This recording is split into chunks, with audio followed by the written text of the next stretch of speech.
Hello everyone, welcome back to another watching. Today I've got another follow-up review. This is going to be for my watchgang Black membership for March. Before we get to that, you'll see that I'm still wearing that wheel and Harburg from the last video I just did, which was the follow-up for my watchgang Black for February. Now, if you guys remember from my watchgang Black membership from March, when I did the box opening, I had received a Nautis, which I have actually received some of the Nautis watches previously for watchgang Black memberships, and I've actually liked them, thought they were pretty nice watches. You can see this one's going to be model 18093G-D. So let's go ahead and open it up. Now this is the Nautis Global Dive, and let's go ahead and pull it out really quick. So this one is going to be a 316L stainless case. It is a 46 millimeter case. I should have pulled out some dial calipers to get the actual measurements on the thickness, but unfortunately they didn't give it to me in their stats, and I don't have my dial calipers right now. So if I had to guess, I would say it's probably closer to maybe a 14 or a 15 millimeter thickness, because I mean, here's the last watch I reviewed, and that was 13, and it's clearly thicker than that one. All right, so this one has a GMT hand, which used to bother me, but for some reason I'm actually starting to like that 24-hour hand on this one. And I love that texture on the dial. It's a good color combination. We've got a helium escape valve. No logo crown, but we do have logo on the buckle, or signed buckle. This one does have a unidirectional rotating bezel, and it's a smooth click without a lot of play in it. So I think they did a pretty good job on the bezel there. Now, one thing, and you guys will have to holler at me if you think I'm crazy, but I actually kind of miss watches that have the same texture as the case for the end link on the bracelet. And honestly, after wearing this one for a bit, I almost wish it had a rubber strap.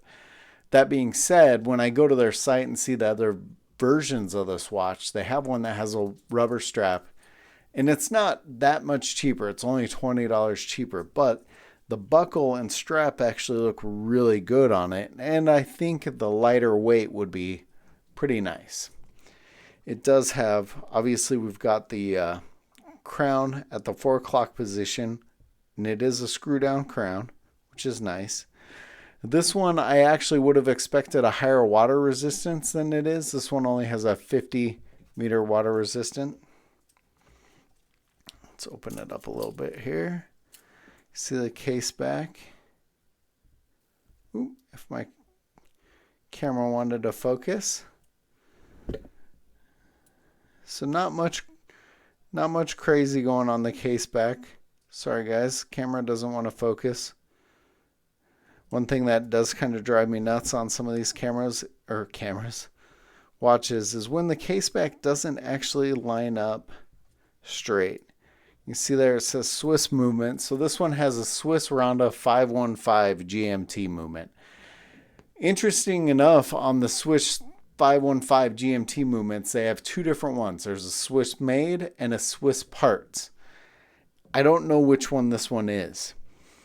Both are just one jewel nickel plated. So I'm not even sure how much of a variation there is or difference there is between the movements. But it is a Swiss movement, which is nice as well. Now this one has sapphire coated mineral crystal, and it has Swiss Super Lumi-Nova, and there is Lume in the bezel. So we'll go dark really quick and take a look at that Lume. Here we are in the dark, and you can see the Lume is already not crazy, but fairly decent considering it was just under the lights. We're going to hit it with my black light real quick. See how bright we can get it. I do like the lumed outer bezel.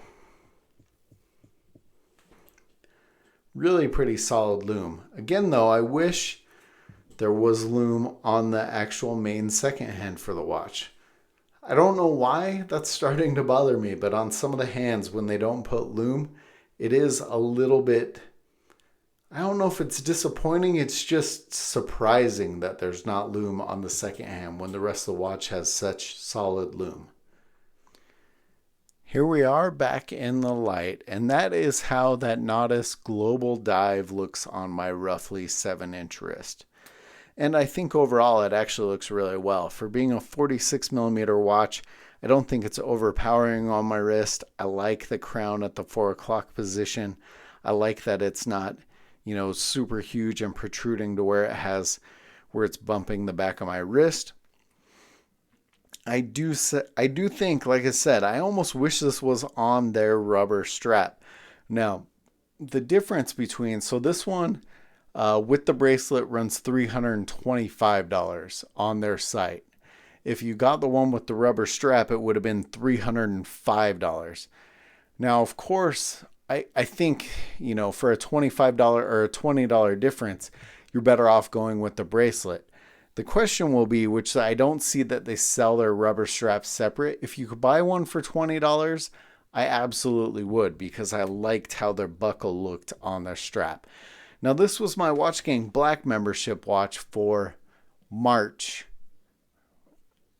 And this is the $99 subscription tier level. For $99, I actually think this is a pretty decent watch. It is a quartz watch, and it probably isn't the highest level quartz movement, but overall I think it's put together really nicely, and I like the look. This is absolutely something I would wear on a fairly regular basis. Let me know what you guys think of this one in the comments below. As always, guys, thanks for watching.